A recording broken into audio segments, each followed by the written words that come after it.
Amen. Amen. Thank the Lord that God is in Christ to be our supply.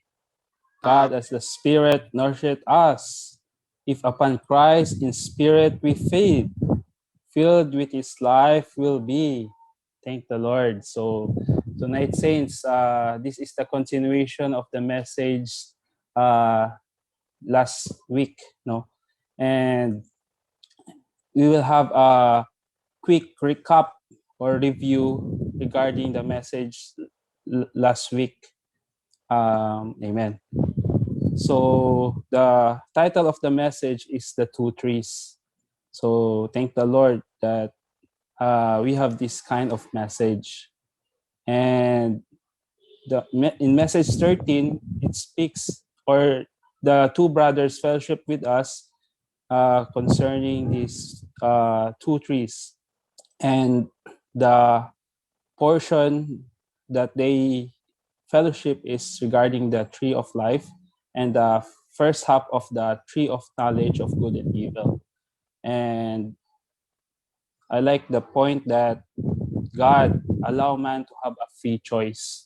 So thank the Lord that God, our God is a great God because we have the free choice, a free will. And today we need to exercise this free will that God has given to us. And we should exercise this to choose God, to choose the tree of life. And we know that our two brothers also fellowship with us concerning the significance of the tree of life.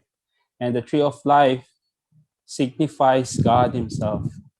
And the tree of life is not a complicated tree, no, the tree of life, because the tree of life is really life, the content, the nature, and the fruit is life.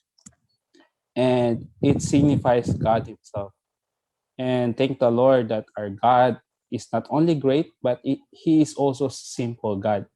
When I was preparing this message, I saw that and I realized that God is great, that He given us a free will to choose Him. And only a small man will compel to choose Him, right? And I laugh before Satan. Katawan ako si Satan because, oh, my God is great and you are small because you are compelling us before, our forefather, Adam and Eve. You compel them to choose you and in a subtle way. That's why I really laugh at Satan. No, we need to say to him even right now, no, as we have this message. Na you are small, Satan. You are really small. My God is great, and I will exercise this free will that has given to me to choose the tree of life. And the second point is the principle of this tree of life is dependent. So thank the Lord that we need to depend on the Lord every day. So we need to be depending on Him. So in my case, no, as I prepare this message, I ask myself how many times I declare Independence Day, no, sa Pilipinas na may Independence Day, no, ang June 12. So kita kaha mga igsoon kanos ata mag-declare sa Ginoo nga Lord, Independence Day sa ako. So for sure wala man mo ingana, no, sa atong experience. We cannot say that to the Lord boldly. Lord, Independence Day. But in our experience, personal experience, really we are declaring Independence Day, especially like this preparing the message, right? If we have knowledge na natay nahibalan, like example pod ka ng mga conferences, meetings, then naimo speak, then tanaw na to ang outline, tanaw na to ang title, then makita na to, Tree of Life, ay, kabalo na ko ana, two trees, kabalo na ko ana, kanang the triangular situation of man, nana ko'y kuan ana, idea ana. So, in that way, we are really independent to God. So, that's why even this very evening, not only me would be dependent to God, but as well as you brothers and sisters who are listening, we should be dependent on God. And in message 13 also, it speaks concerning the tree of knowledge of good and evil. So in message 14, on chapter 14, we will continue concerning the tree of knowledge of good and evil. So we know that the tree of knowledge of good and evil is Satan himself, and the things which is apart from God, the things that are apart from God. This is the tree of knowledge of good and evil. And the principle of this tree is to be independent. So our two brothers speaks concerning that life, we cannot be independent concerning life. Like breathing, the best example, and food, we are not graduating, right? Before we have this message, ni take ta og atong dinner. So, kinsa man diri ang dili na mag-dinner, dili na mukaon. So, we cannot say that, no? We are not graduating in eating. And as well, sa pagginhawa, in breathing, wala pa'y nakaingon nga ni graduate na ko ana kay kuan ako, master na ko ana nga kuan nga bahin ang pagginhawa. That's why life is really depending. We should be dependent on life. And this portion is in the tree of knowledge of good and evil. This principle is independent. And if we are independent, we will kill ourselves. That's why when we are not depending on God, we are not depending on Christ, truly we will we will experience death, even though we are alive, but inwardly we will feel death. And that's the principle of the tree of knowledge of good and evil. So thank the Lord that I encourage all of us, especially the brothers, na mo mensahe pa, in this life study. We should not be independent on God. Even though we read this life study, daghan na kaya tag kasinatian sa Ginoo, we should still depend on God. We should still depend on the tree of life. And we should never say that I have much experience of Christ. I have been exercising my spirit every day. So I am more than 20 years in the church life. I am church kid, and I will not depend anymore. If we will do that, so we will commit a spiritual suicide. So thank the Lord. And we need to realize these two principles. So even though we know it, but we should have this fresh realization of these two principles. So the principle of the tree of life is depending on God, and the principle of the tree of knowledge is independent to God. We should have this fresh appreciation and realization, because these two principles has a line. So if you remember, brothers and sisters, when we took up the crystallization study of Job, so in message 4 of that crystallization, kanang ang title, na siya title nga Job and the Two Trees. So kining message concerning these two trees was really kanang gi-expound ba. So in Roman numeral 1, ako lang basahon, no? According to the divine revelation in the scriptures, there are two trees, two sources, two ways, two principles, and two consummations. So we know already what is these two trees: the tree of life and the tree of knowledge of good and evil. And the source is God himself, and the other one is the source is Satan himself. And here we can see that the tree of life is the source of men who seek God as life for their supply and enjoyment.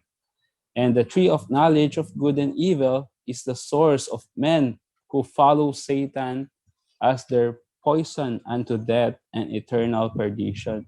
And thank the Lord, we are those men who seek God as life. And we know already that this tree of life, the two brothers who speak the message 13, fellowship to us that this tree of life is not only outside of us, because in the Old Testament, kinings Adam and Eve, right? The tree of the two trees is outside of them, but today these two trees is inside of us. But only those who have been regenerated have this realization that these two trees is inside of us. And those who are the sons of perdition, they do not know that they na ay duha ka punuan or duha ka trees. So thank the Lord that we are so blessed that we know these trees, these two trees. And what we need is really to rely, depend, and come to the Lord, as the tree of life. And there's the two ways. The first way is the way of life. So it will be tackled after this message 15. And way of life is the constricted way. So for man to seek God, to gain God, to enjoy God in his eternal life as the supply. And the second way is the way of death. And that's the tree of good and evil, the broad way. So we know in Matthew, right? In Matthew,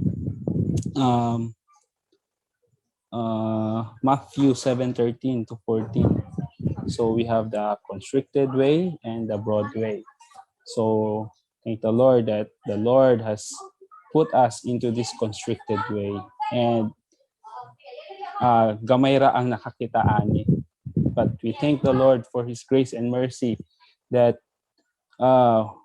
we are in this way, the way of life, the constricted way. And the principle, right, is ako lang gibasa sa outline.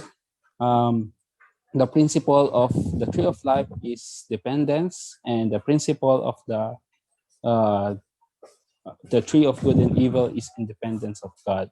And the two consummations. So the consummation of the tree of life is the New Jerusalem, and the consummation of the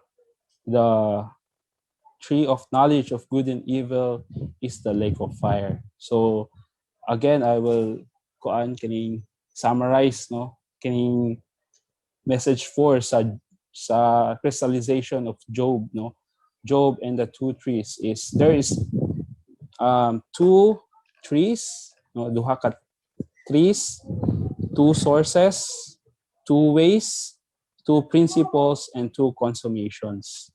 So it's very clear to us that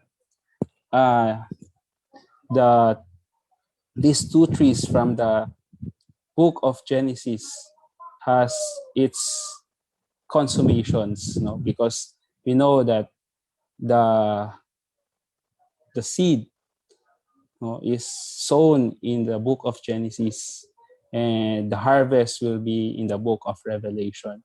So there's the progress concerning these two seeds, two trees, I mean. So thank the Lord that we are in the the tree of life, the way of life, the constricted way. So what we need is to really kanang pagpabilin lang ta mga igsoon. And in that way, we will grow in life, because truly, even in our morning revival, we need to be in the way of life. And to be in the way of life, God will be brought forth. No? Christ will be brought forth. Amen. So, and I will continue, no, sa kaning chapter 14. So, there's a further word here, no, yung si Brother Lee. So, in the Gospel of John, we know that the Gospel of John is the book of life.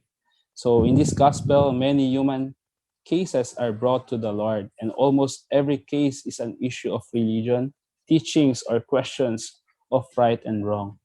As we shall see, no, the Lord Jesus did not give yes or no answer to any of cases. So, si Lord Jesus gyud ang kuan kana atong sumbanan, no, o atong basahon maayo ang kining book of John. So because this book is a book of life. So in every situation, in every cases, truly the Lord, I was amazed, no, dire, no, when I was preparing this message, no, truly the Lord did not ask yes or no, like the Samaritan woman concerning the place of worship. So did not say, yes, oh, sa kuan, sa Jerusalem. He really usher people, no, na iyang ma-meet to the tree of life, in the way of life. And also katong woman na sakpan, no, na kuan kanang nag so ganit niya sa Bisaya,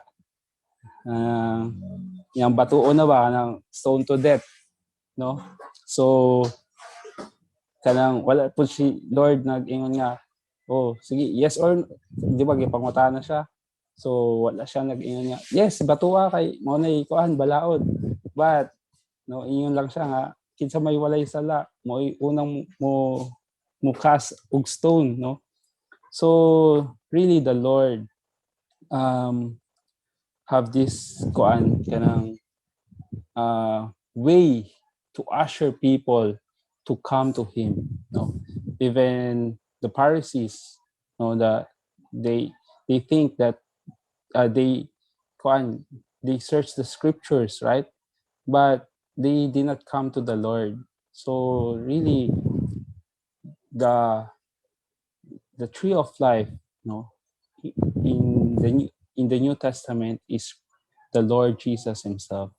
That's why even sa ato mga Christians, no, as we come to the word, sometimes we are just kanang knowledge lang ba, because how could we explain, no, if we don't know the verses, no, but we forget to come to the Lord. So in my experience, brothers and sisters, no, I must confess to you na this is my my attitude na I need to yun kanang I need to get knowledge and then explain it to the saints. But suddenly, after I explain that, I share it, there's no life within me. And I kanang ang katong maigsoon naghatag ako og kanang knowledge, and I killed them. That's why even, no, sa speaking, we should never kanang be anxious nga so mani dapat nindot akong speaking kanang akong wala gyud sayo ana ba, but we should really care for life and thank the Lord that it is a fresh reminder for me, as I prepare this message that I need to come to the Lord. Amen. So we thank the Lord that this message, in Genesis, especially these two trees, causes us na dili gyud ta mag declare og independence sa Ginoo. So we need to really cling. We need really to abide, to depend on Him always, because this is really the key that we will enjoy life, And today, today the world is really kanang nangita og knowledge ba. So if you can explain it either secular, in spiritual, you are real, you will be praised. But thank the Lord, in the Lord's recovery, we are recovered back to life. Then I remember when I was in the training, kanang gospel preaching bitaw na you need to practice how to preach the gospel.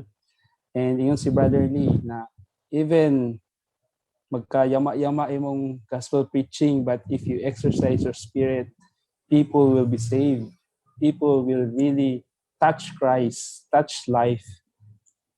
Compare sa ang speaking nimo is very kanang straight, then kanang wala gyud sayop, So kita pod mga brothers, like kita nga mo mensahe, we should really we should not forget to come to the Lord, to enjoy Him first as life.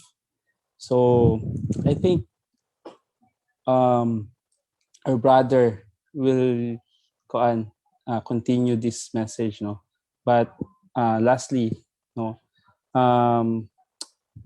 in my experience today, it's really kanang lahi ra bitaw nung kanang wala pa ko nag-asawa. So before sa pagpursu nato, og kanang sa word, kana bitawng you will not come to the Lord then because you are a trainee, wala pa, pero karon mga igsoon, as I enter into this stage of life na magkaminyo bitaw, as I come to the Lord every morning, kay mumata man ko 5 a.m. and then I will have my morning revival. Kining you will have a intimate fellowship with the Lord, and Lord, I cannot. You will say to yourself na I cannot, Lord. Pero katong pa ko, na ulitaw pa ko, murag ka, strong pa kayo. Pero thank the Lord, I am a learner gyapon, na continue to abide in Him, continue to depend on Him. So thank the Lord that I have this speaking in chapter 14, these two trees.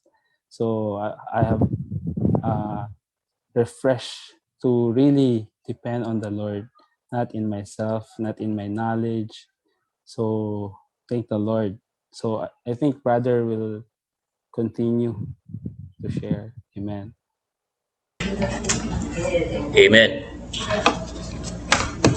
Praise the Lord mga kaigsoon, no? Dining gabi yun na una gibanggit na sa kaigsoon ang message 13 itong labay nga semana iyang reeko para po dugang paglunhaw nato unsa di ay ang tuyo o tingwa sa Dios sa iyang gawalingon aron mapadayag siya o makapresentar niya mo kini ang iyang tuyo sa pagbuhat sa tao. Lamang tungod kay kitagaan man o free will ang tao sa sinugdan sa pagbutang sa Dios diya sa tanaman. Dunay duha ka kahoy unya ang tao na sa taliwala sa duha ka kahoy. Kitagaan gyud og katungod o iyahang kabubuton asa siya mopili. Kini nagpaila nga kining duha ka kahoy ato na usab nga nabati nga ang kahoy sa kinabuhi nga nagtudlo nga mao ang Dios mismo siyang kaugalingon nga bisan kinsa ang moduol niya, mukuha niya, mukaon niya ingon nga kahoy kinabuhi aduna gayoy tinuod nga kapuskadan, tinuod nga katagbawan ug tinuod nga kalipay ug pahuway kung pahulay. Salamat sa Ginoo ni gibiuna dugang pasumpay niini ikaduhang parte sa duha ka kahoy nya nakita nato ang prinsipyo niini, no? Ang gisgutan na nga ang prinsipyo sa duha kahoy, ang unang kahoy bang kahoy sa kinabuhi mao man nga mosalig lang gyud ang tao kadto sa Dios. Amen. Alamang kay nama po ikaduhang kahoy, ang prinsipyo po nini mao di ay ang pagka kinaulgalingon kon magkinaugalingon ang tao. Gipasabot sa tingson Sardius ganina nga independente kanunay ang tao o gumikan man na sa pagkahulog sa tao, right? Pero salamat sa Ginoo nining gabihuna nga gipadaygan kita nga tanan nga mosalig sa kahoy sa kinabuhi, amen, nining prinsipyo ha unsa man duna gayoy tinaw nga pagkakita kay ang tanang buhat niya kung mosalig siya sa Ginoo naagid siya sa prinsipyo. Dayon dugang pa niini ang kahoy sa pag-ila sa maayong dautan nagulagway magyuna sa kang Satanas nga ang resulta niya na mo ang kamatayon di ay ang pagkinaugalingon nga espirituhanon mao hinungdan nga unsa man sama daw kuno ang tao nga magkinaugalingon espirituhanong pagkinaugalingon sama lang daw kuno na nga naghikop pagkadelikado day kayo kini mag-independente ta, no? Unya dugang pa ini nga nagulang kining og nagbulag nato sa Ginoo ang pagkinaugalingon sama kini ba sa example sa kurente bisan unsa ka kusog sa kurente o bisan ang tanang kahimanan sa kurente na install na di sa balay pero ang imong switch kanang off and on diha, no? Nya naay gamay nga nakaulang, gamay nga nakali bisan unsa ka nipis nga makali niya na wala gay kurente mosulod bisan kusganon ta kurente ngano man tungod kay naay nagulang unsa may nakaulang ini kanang espirituhanong pagkinaugalingon wala diyon mosalig sa Dios tungod diyan nakinahanglan ta nga mo depende kaniya o mosalig kaniya, right? Niya dunay mga magtutuo karon bisan sa atong kasertian usab nga maguna-una na nga eksperto na sa iyang espirituhanong mga pagkabutang. Oo, bisan asa kuno mahisguta sa mga puno hisgutan kanina nga mayon ka nga kanang naamutang nga sayod ko na ana. Oo, dugay na kuha na nga nakahibalo Pero mga igsoon, ayaw pagsalig sa ingon ni anak kay kada di ay nga kasanatian nato kani adto dili pa gyud igo tungod kay manaan naman kas imong kaugalingon nga gahuna-huna nga kamao na ka. Pero salamat sa Ginoo nga kita karon kinahanglan tag bukas kanunay sa pagduol sa Ginoo aron mapunuan ta, masurupan ta, madugangan tag Dios diha sa atong kinabuhi. Then isgutan ay katulong bahin kining pagkaamgo nato sa duha ka prinsipyo. Natural na ang negatibong butang ug napod ug diha sa negatibong butang naa sa linya sa kahoy sa kabalo ug ang tanang positibong butang may so napod sa linya sa kinabuhi. Unya nasayran nato nga diha sa kapitulo 4 sa Genesis naibaw kita nga kanang kapitulo 4 mo na ay kaduhang pagkahulog sa tao gikan sa konsensya ngadto sa pagbuot sa uban kay ang unang pagkahulog ini may isuna magud sa kapitulo 3, di ba? Gikan sa presensya sa Dios ngadto sa konsensya. Oo. Pero ini ikaduha sa kapitulo 4 gisgutan sa tigsoon ini mga mensahe nga ang tao sa ikaduhang pagkahulog niya independente na gyud naglain na gyud sa giyaha. Makita nato ni kaliwatan ni Cain nga mao si Lamik. Unya kani si Lamik dunay duha ka asawa, si Ada ug si Sela. Unya si Ada nanganak kang Habal ato man dagyan sa tong Imar. Habal mao na ang siya nga amahan nga dunay nagapuyo sa mga tulda unya namuhi ni og mga hayop. Nagpasabot kini nga ang panginabuhi o kultura ni atong panahon ang ilang panginabuhian mao di ay ang pamuhi og hayop.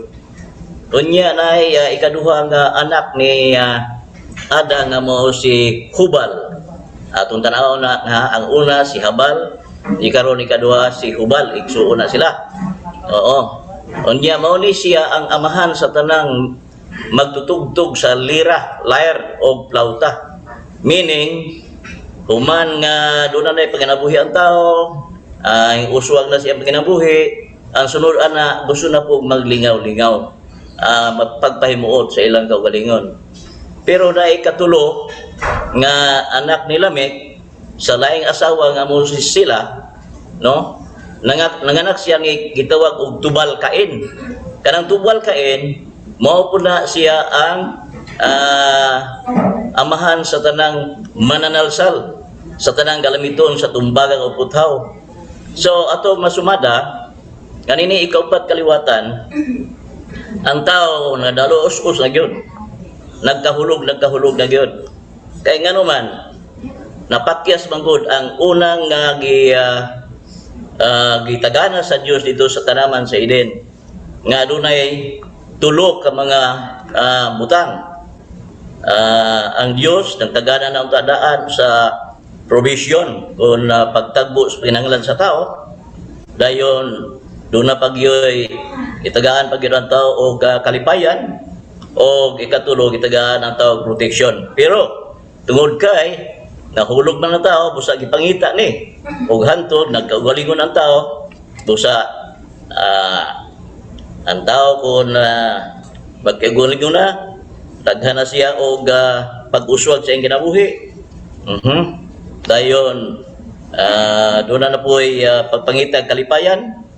Dayon madlok man siya og maunsa doon na po siya mga pag-protection sa iyang kinabuhi busa kini pagkahuluga dito ni sa Genesis 4. Pero sa kapitulo 6 sa Genesis ikatulong pagkahulog gikan sa pagbuot sa tao ngadto na usab sa pagagamhanan sa tao. Og dinhi makita nato nga di na mabutan ang tao. Gusto na siya ay magbuot sa uban. Ang tao dili magpabuot. Ingon bitaw ta nga manong magbuot man kana kung tigwal man ko. Wala. Manong magbuot man kana kung nakamao man ko. Anak kita. Di gyud magpabuot ang tao. Kay ngano man naa na sa pag kinaugalingon.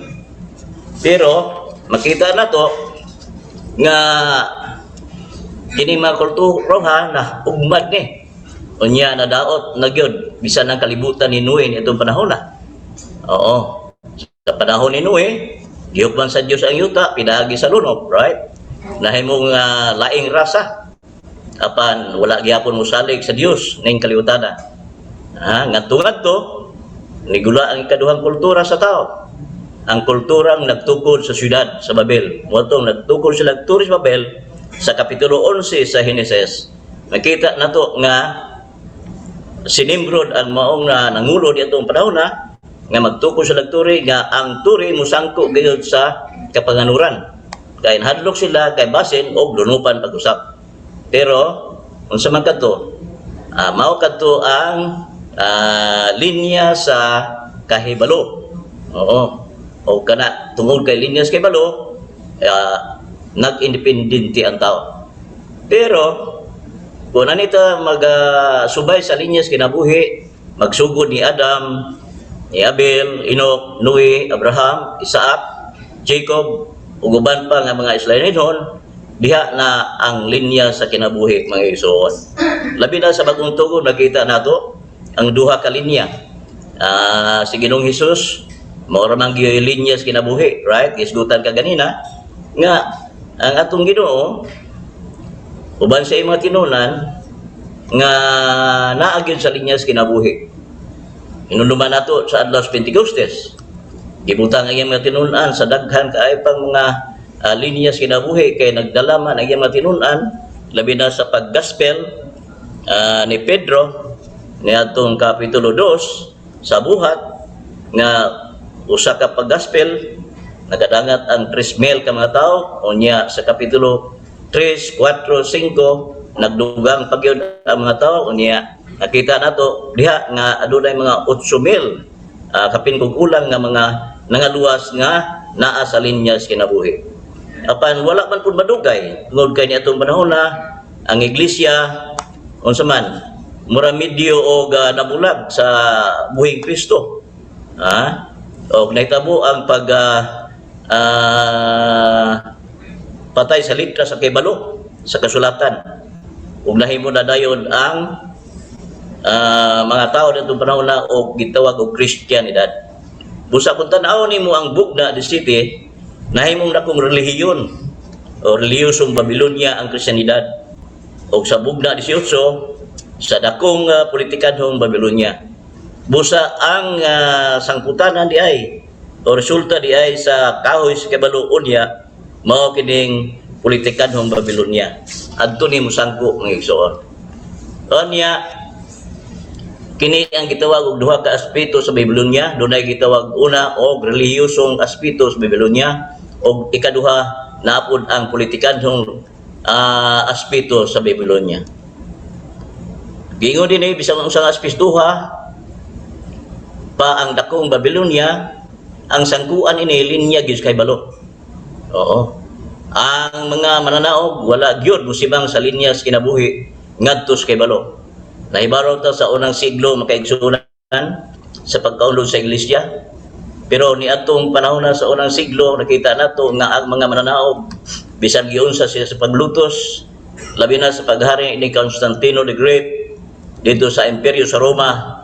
Nahibaw-an nato nga ang mga igsuon nga sincero puno kayo sa pagigugma sa Dios dili malisang bisan pa ihatod ngadto sa kamatayon kay ang kamatayon maman ang ilahang kadaugan mga igsuon.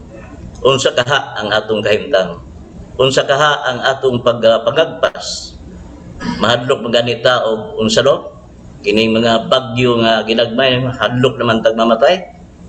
Unsa kaha kun lutuson na nga unsa atong paglaban diha sa Ginoo. Pero dalaygo na Ginoo kay mo sabay kita diha sa linya sa kinabuhi. Ang linya sa kibalo pag ila sa kahoy sa kahibalo sa mayog dautan maigsoon mao man kini nga nagpasabot ang tanang dili iya sa Dios mao ni linya sa kahibalo unya musangko kini sa linaw nga kalayo sumala sa Bugna 20:10 sa 14:15 o sa kapitulo 21 verso 8 sa bugna.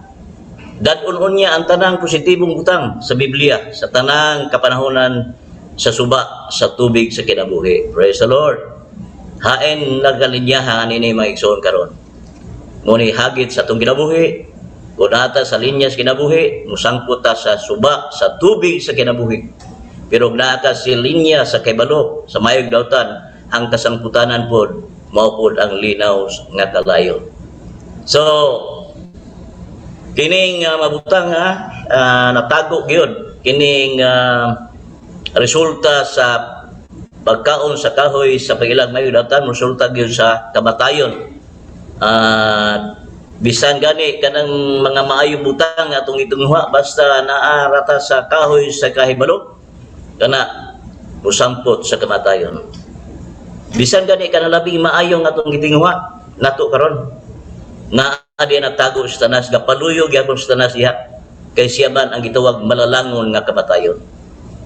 Dayon atong tan-awon ang ikaapat na punto nga iskutan na sa atong igsoon, daghan kayo ang mga gipakita diri sa bagong tugon nga ang mga tao nga nas kay balo puno sa reliyon, puno sa pagtulunan ug mga pangutana kung husto ba o dili husto.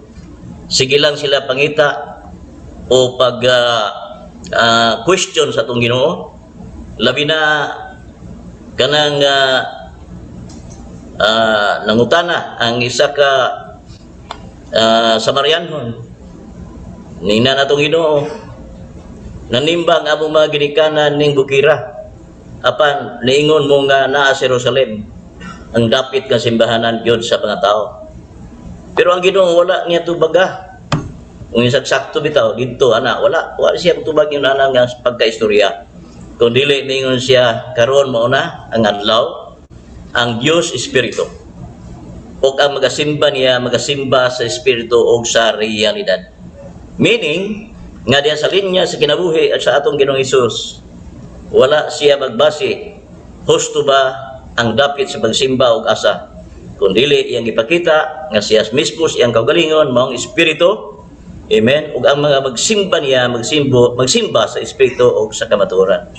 Sa kapitulo 9 sa Juan makita nato ang tao nga buta unya gipangutana pod sa mga reliyonista o sa mga parisyo pangutana unsa ka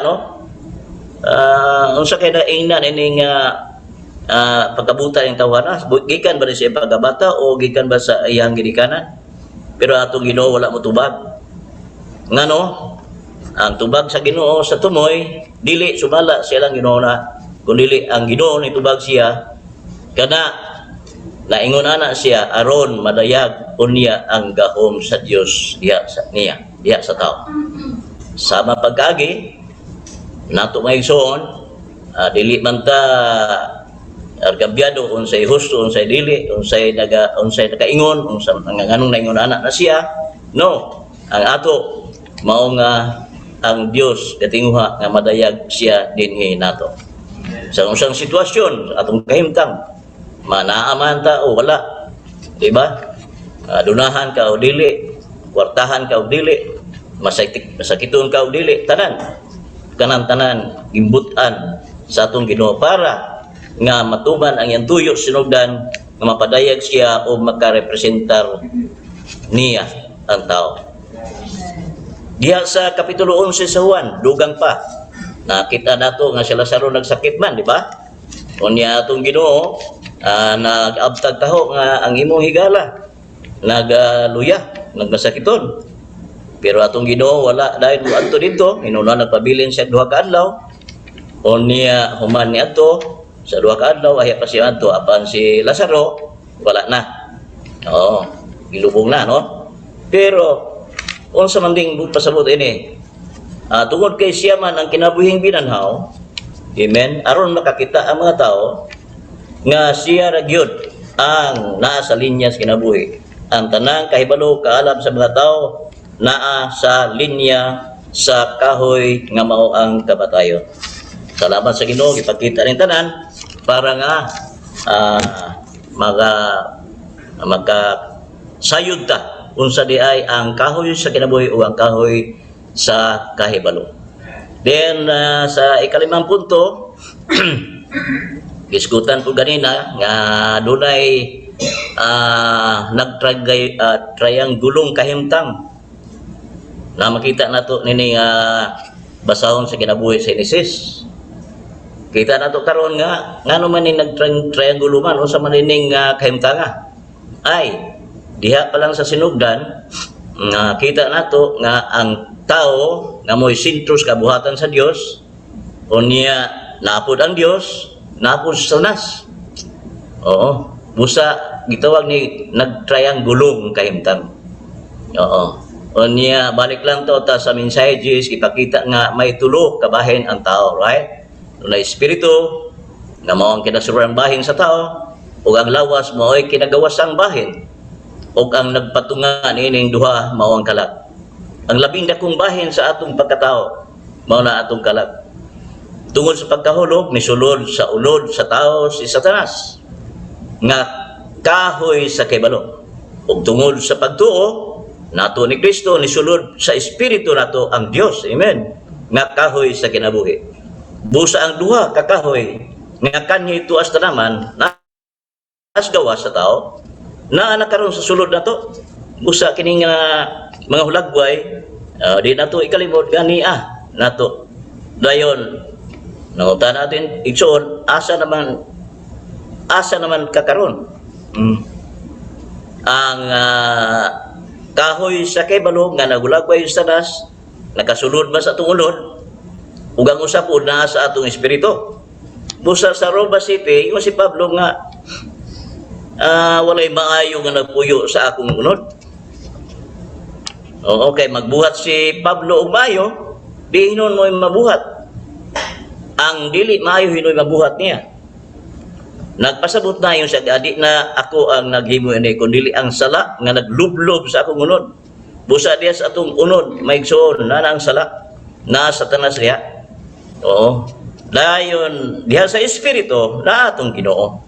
Busa makita nato sa Roma kapitulo 6 kapitulo 8 bersikulo 6 ang panguna-una nga naa sa espiritu usangpot sa kinabuhi ug kalinaw pero ang panguna-una iya sa unod usangpot sa kamatayon. Sa Roma 8:2 dunay balaod sa kinabuhi nga naa sa atong sulod nga maong balaod sa espiritu nga naa nato diha nga mao unta atong masinati kanunay. Then gipasidan-an ang tao o gisugo ang tao nga mangako unta mobulig sa Dios. Diya sa kapitulo 2:15 gipasidan-an o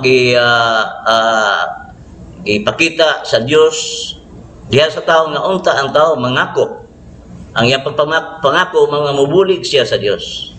Oo. Pero wala, napakyas kini. Tungkol kay gipili niya ang dili mo ay gusto sa Dios. Ang gusto niya mao gyud ang kahoy sa bunga sa kahoy sa pagilagmay ug dautan. Dahil ikaduha gipasidan-an ang tao. Oo, nga gidid-an kini sa kapitulo 2 bersikulo 17. Pero ang labing mainungdanon karon mao nga mubukas kita ngadto sa Ginoo kay nasayod ang Ginoo sa atong mga kahimtang, right? Nasayod kita nga ang dalan sa kinabuhi ug adtuon nimo ang Mateo 7:13-14 ilabihan. Ingon siya nga agi mo sa piot nga ganghaan ug maglakaw mo sa sigpit nga dalan. Ingon siya nga gamay ra man katultol ni kay halapad ug luag ang dalan ngadto sa kaparutan o kapildihan. Apan daghan ang tulmi adto ada pero diha sa piot ug sigpit nga dalan gamay ra gyud maigsoon. Busa niya nato ang hagit ning kagabihuna nga kinsa ang atong kasing-kasing mahimo unta nga kasudlan sa binhi nga mao atong Ginoong Hesus aron mutubo muturo pinaagi sa atong pag-umban aron mutubo og mamunga og mga mayong bunga diha sa atong Ginoong Hesus. tan-aw nato sa kapitulo 13 sa Mateo, dunay upat ka klase diha nga kasing-kasing. Right? Ang una diha mao nga kasing-kasing bantok na. Unya pag sa bulak sa binhi, nga mao atong Ginoong Hesus. Oy, doon na may mga langgam ito ka. Nagpasabuto nga sa diha makadungog ka sa pulong sa kinabuhi. O niya dili masulod diha sa imong kasing-kasing nga inunta gahe mo nang tukaon dayon, mawala dayon ang gipugas nga mga binhi sa kinabuhi. Muna ang unang klase sa kasing-kasing sa tao. Ikaduha, naa sa kabatuan. Ang kabatuan na atong kasing-kasing di lang kay bantok perting kahi agyod. Oo. Muna naiuban mingon ikaw batuon gika kasing-kasing. Meaning tiga. Tiga. Pero sa diha nga gisabulak ang binhi, tuon man miturok man, pero sa subang sa adlaw, laklit lang na laos ang mahong tuturok sa binhi. Katulo, klase sa yuta ang gayang saburan, maong kasampinitan. Ang sampinitan, miturok ang binhi, mitubo ang binhi, pero ang resulta, luspad, niwang. Kaya nga naman, ilalo mas kasimpinitan. Ang kasimpinitan, mga igsoon, nagulagway ka na sa mga kabalaka ng kalibutan na. Kabalaka, unsay ugma, unsay kanon, unsay imnon, unsay bisti. Kabalaka kay wala tupad ang iyang mga pangandoy. Kabalaka kay wala mo success ang iyang mga tinguha. Mauna unya ang mulumos sa binhi sa kinabuhi nga atong nadawat mga igsoon. Pero naay ika-upat na klase sa kasing-kasing sa tao nga mao ang maayong yuta. Dito na pugas, amen, ang binhi sa kinabuhi, o miturok kini, milipang kini, o namunga katuan, amen, dunay kanuman o napoy tinagatos. Nagpasabot kini nga atong kasing-kasing nga walay sagabal, walay ali, tanan hinlo at ubangan sa Ginoo, mao nga diha moturok ang binhi sa kinabuhi nga atong mapahamuslan ang mga kadato sa atong Ginoo para nga mo makadala kita og bunga diha sa pamatuod, makapadayag niya o makapresenta niya para matupad ang iyang tuyo aron kitang tanan mga igsoon mahimo dayon mga mananaog inig-abot sa atong Ginoo. Dalaygon siya, hinaot nga katong mga butang nga atong naisgutan na, dipindi nimog nako kay bisan asa tamo adto ni amang gigidala-dala no tong duha ka kahoy. Sa ang atong dawat nini mao man ang pagsinati niya nga kahoy kinabuhi nga maghatod nato sa kinaiya resulta kinabuhi. Apan kun makapili ka niadtong kahoy sa pagilagmay dawtan, ang resulta pod mao pod ang kamatayon. Salamat sa Ginoo. Pinay siyang grasya kaluoy atong gi-exercise, atong gi-singkamutan nga unta adlaw-adlaw magsilakita nga mabuhi kita sa atong natawo pag-usab ng Espiritu para sa tuyo atong mabatunan ang hingpit pahuway, hingpit kalinaw, hingpit kagtagbawan o mulapong kita, mulambo kita, mutubo kita ngadto sa iyang walay katapusang tuyo mga igsoon. Dahil gawin ng gabi na o siguro dinira ko gutom.